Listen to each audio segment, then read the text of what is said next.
The character creation sheet. Many books on writing suggest that you come up with a character creation sheet for your major characters. What things should you include in your character creation sheet? Well, it depends on what books you read. Each book has a slightly different variation of things they think are important. It's really up to you. It's a personal choice what you want to have in your sheet. Here's an example of the sheet I use.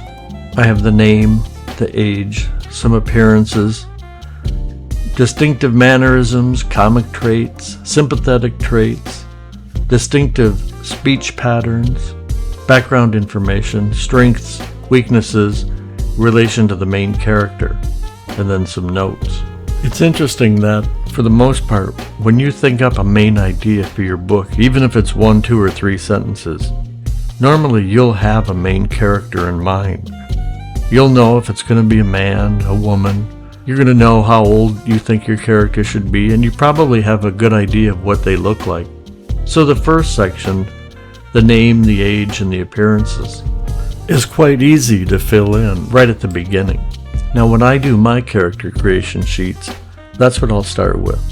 And I really won't worry about some of the other categories at the beginning. But the more I work with my character, the more the character gets developed in my mind.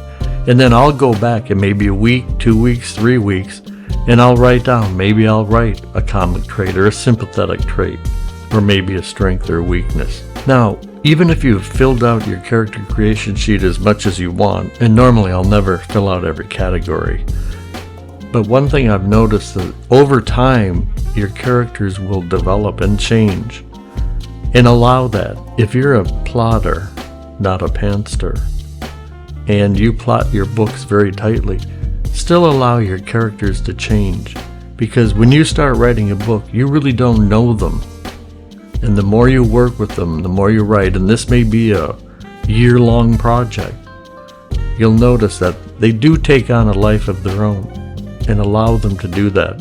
And sometimes that's when the best writing occurs. So I'll have a list of character sheets. Sometimes it may be 10, 12, or more pages, and I have it in my notebook so I can refer to my characters whenever I want to. Another thing I noticed is sometimes I change the name of my characters. I'll pick a name initially, and it seems to work, but the more I get to know that character, it's like, no, I don't think that name's going to work, and I'll think of a better name. And that can happen for several different characters as I write my novel. So once again, things can change with your characters as you write, and that's not a bad thing. Let it happen.